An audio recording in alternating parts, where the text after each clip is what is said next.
आप देख रहे हैं SDM न्यूज़। मैं हूँ रियाज अंसारी। इस वक्त मैं तारिक शहर औरंगाबाद से बात कर रहा हूँ और आज का जो मेरा विषय है वो प्रधानमंत्री आवास योजना है, यानी कि घरकुल योजना है। वैसे भी मैं कुछ ना कुछ सामाजिक मुद्दे लेते रहता हूँ, क्योंकि काफ़ी लोग जो छोटे मोटे सामाजिक कार्य करता रहते हैं, कुछ आम नागरिक रहते हैं, वो कहते हैं कि पत्रकार साहब हमारे मन में ये है, कुछ बोलने की कोशिश कीजिए। मैं भी कुछ टूटे फूटे अंदाज से कोशिश करता हूँ, क्योंकि हम चौथे स्तंभ के सिपाही हैं। काफ़ी सीनियर के साथ रह के कुछ सीखा है, समझा है, आज भी सीख रहे हैं। तो सोचते हैं कि चलो जो हमने कुछ सीखा है तो कुछ ऐसी बात को सामने लाया जाए जो जनता के हित में हो, प्रशासन के हित में हो। और कहने के जो चौथे स्तंभ का जो काम होता है मीडिया का, वो कम से कम पूरी तरह से काम सही हो सके, ये हमारी कोशिश रहती है। चलिए मैं अपने असली मुद्दे पे आ जाता हूँ। देखिए, हम औरंगाबाद शहर में हमने देखा है कि जब प्रधानमंत्री आवास योजना के अंतर्गत जो फॉर्म भरे गए थे तो कम बेश 84,000 कुछ थे, यानी कि हम कह सकते हैं कि 85,000 लोगों ने फॉर्म को भरा था। बाद में वो योजना जो तो लगभग 3-4 साल 5 साल पेंडिंग में चले गई।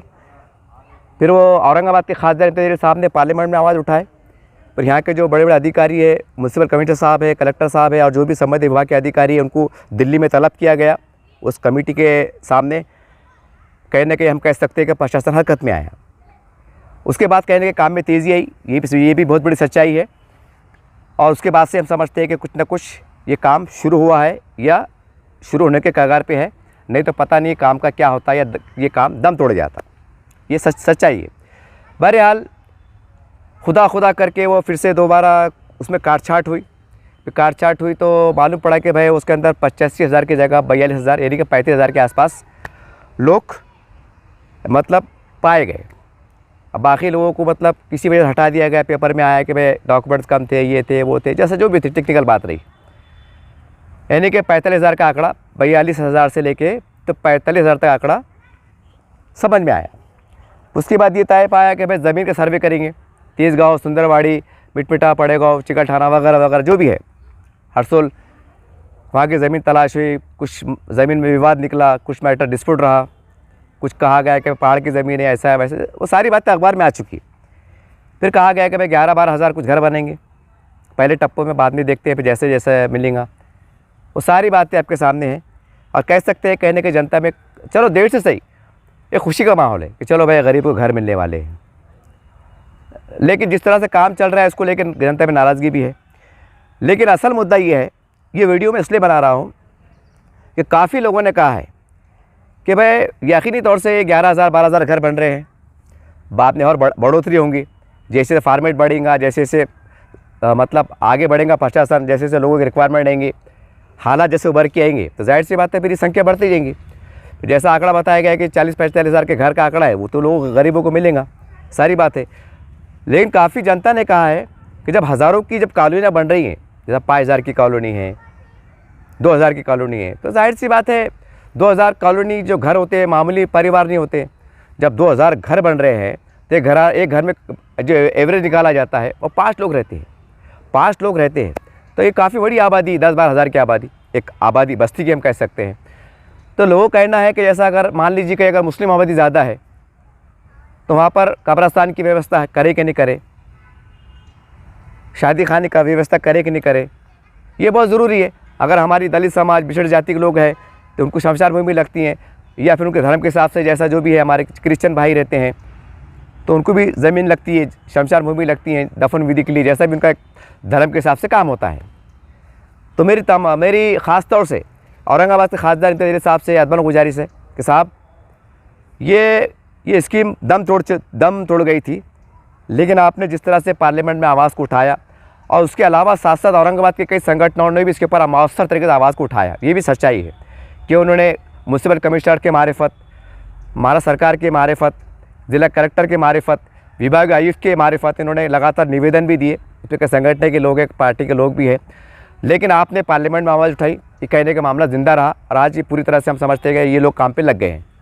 तो साहब आपसे गुजारिश है कि जहाँ अगर मुस्लिम आबादी ज़्यादा पाई जा रही है तो वहाँ पर आप इस बात की तवज्जो फरमाएँ कि वहाँ कब्रिस्तान है क्या नहीं, 1 एकड़ 1.5 एकड़, क्योंकि ये आबादी जाहिर सी बात है जहाँ पर आप ये देने वाले हैं तो वहाँ पर आने वाले वक्तों में जाहिर सी बात है और आबादी बढ़ने वाली है। आबादी बढ़ने वाली, जाहिर सी बात है, अगर आज हम समझते हैं कि अगर 2000 घर है तो 5000 की आबादी है, तो आने वाले वक्तों में 2-5 साल के बाद और 2-3 हज़ार घर बढ़ सकते हैं। इन्हें हम कह सकते हैं 5-6 हज़ार की 10,000 की आबादी होती है। तो 10,000 की आबादी के लिए मिनिमम मैक्सिमम जो एवरेज हम समझते हैं आज के माहौल के हिसाब से 1.5 एकड़ 2 एकड़ ज़मीन लगती है खबरस्तान के लिए। सब आपसे गुजारिश है कि इसके ऊपर भी थोड़ा सा तवज्जो दें आप, कि आप सर्वे करोगे भाई जहाँ पर आबादी है वहाँ पर कैसे है, वहाँ पर की सरकारी ज़मीन और कितनी है। अगर वक्फ लैंड है तो वहाँ पर आप वक्फ बोर्ड के ज़रिए से कुछ इमीडिएट जो कराने की कोशिश कीजिए। शादी खाने की जो वो करो आप। और स्कूल पहली से लेके तो 12वीं तक ये स्कूल की भी अब नियोजन करो कम से कम सरकार से, क्योंकि आप ये मामला गर्मा गर्मी में है तो आप सरकार को बोल सकते हैं कि वहाँ पर जहाँ भी ये 2000-3000 घर बन रहे हैं वहाँ पर स्कूल का निर्माण भी कीजिए। मराठी मीडियम है, इंग्लिश मीडियम है, उर्दू मीडियम है, बिल्डिंगें बनाइए आप।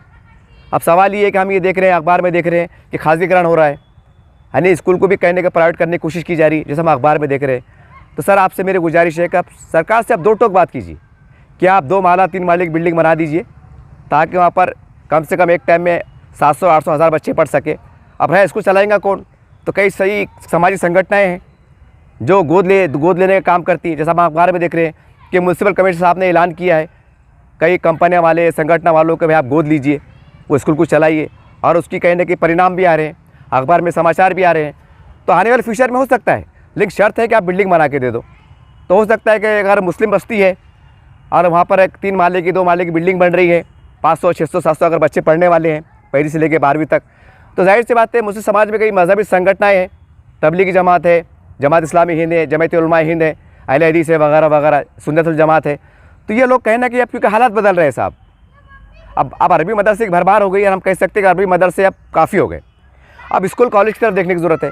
तो हो सकता है कि आने वाले फ्यूचर में हम ऐसा नियोजन भी कर सकते हैं कि भाई सदक़े से, खैरात से, ज़कात के तहत हम स्कूल चला लें।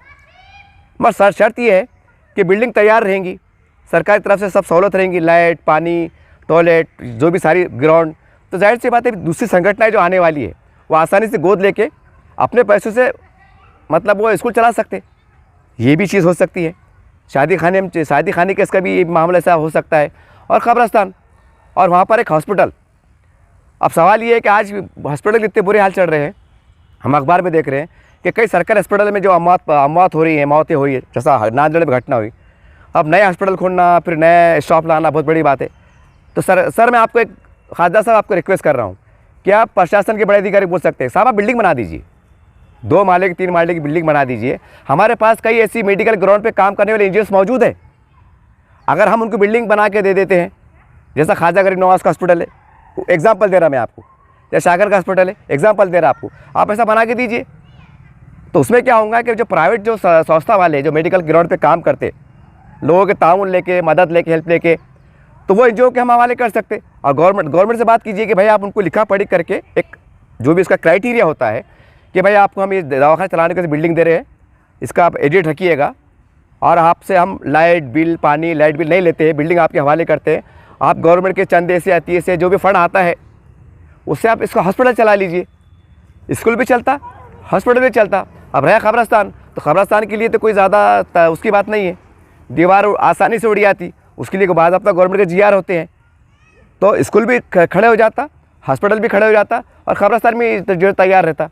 और हमारे स्कूल का एक छोटा मोटा हमारा ग्राउंड खेलने के लिए, अब अक्सर देखते हैं कि बड़ी बड़ी कॉलोनी आबादी बढ़ रही है, लेकिन खेलने के वास्ते ग्राउंड नहीं है। और आधा एकड़ अगर कोई ग्राउंड की अगर जगह छोड़ने लगाए आप वक्त से पहले, तो बहुत बड़ी बात हो जाएगी। तो यही बात के वास्ते मैंने वीडियो बनाया हूँ कि काम शुरू हो चुका है, और जैसा अखबार में हमने पढ़ा है कि दिवाली के शुभ अवसर पर शायद इसका उद्घाटन हो जाए, और तमाम BJP के, सेना के तमाम पॉलिटिकल लोग, हो सकता है इसमें हमारे खासदार साहब भी रहे, क्योंकि उन्होंने आवाज़ उठाई थी मौसर पार्लियामेंट के अंदर, वो भी उसमें मौजूद रहे उद्घाटन के समय। अच्छी बात है, इस बहाने से गरीबों का काम हो जाएगा, दुआएं मिलेंगी। लेकिन साहब मैं आपसे गुजारिश करता हूँ कि जहाँ भी क्राइटेरिया है, एक नेचुरल बात है साहब, पढ़े को हमें 80-90% मुसलमान ही आने वाले, नेचुरल बात है। आजकल माहौल क्रिएट हो रही होगा ना, हिंदू एरिए अलग, मुस्लिम एरिए, दलित एरिए, मैं जातिवाद की बात नहीं कर रहा, लेकिन जो दिख रहा है, जो हो रहा है और जो मौजूद हो चुका है, तो उसके आधार पे कह रहा हूँ।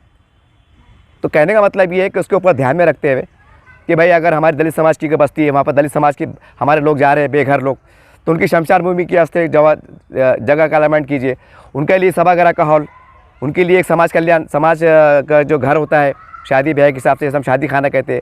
ये हमारे ईसाई भाई है, अगर वो कम्युनिटी के लोग आते हैं, तो जैसा हमारे आज़ाद चौक पे आपने देखा होगा, देखो आज़ाद चौक के पास मुस्लिम कब्रस्तान, क्रिश्चियन कब्रस्तान और हमारे हिंदू भाइयों के लिए 3 कब्रस्तान की जगह है। देखिए, जाके देख लीजिए आप। मेरे ख्याल से 2-2.5-3 एकड़ में बराबर बांटा गया है। तो इस तरह से भी हम काम कर सकते हैं, अगर सब समाज के लोग अगर एक कॉलोनी में आ रहे हैं इस प्रकार से, या फिर अगर मेजॉरिटी अगर मुसलमानों की है तो हम वो हिसाब से हम जगह एक्वायर कर सकते हैं। तो आपसे गुजारिश साहब, इसके ऊपर भी फोकस कीजिए आप, नहीं तो क्या होगा, बस्तें बच जाएंगी, जगह नहीं रहेंगी, फिर रोना रोएंगे, फिर 10 साल के बाद हल्लू आवाज़ उठेंगी कि भाई 10-12 हज़ार की बस्ती है, कब्रस्तान नहीं है, 10-12 की बस्ती है, सरकारी स्कूल नहीं है, 10-12 हज़ार की बस्ती है, कोई सरकारी दवाखाना नहीं है। तो कहने का मतलब क्या सर, अभी से अगर आप प्रस्ताव डालेंगे, अभी से अगर कोशिशें करेंगे, तो जाहिर सी बात है इसको इम्प्लीमेंट में आने को 1 साल, 2 साल, 3 साल, 5 साल लगेंगे। इसी प्रकार से हमारे कांग्रेस के, राष्ट्रवादी के, शिवसेना के और जो भी हमारे अलग तंजीम जिम्मेदार हैं, उनसे भी गुजारिश है कि आप भी अपने अंदर अवेयरनेस पैदा कीजिए।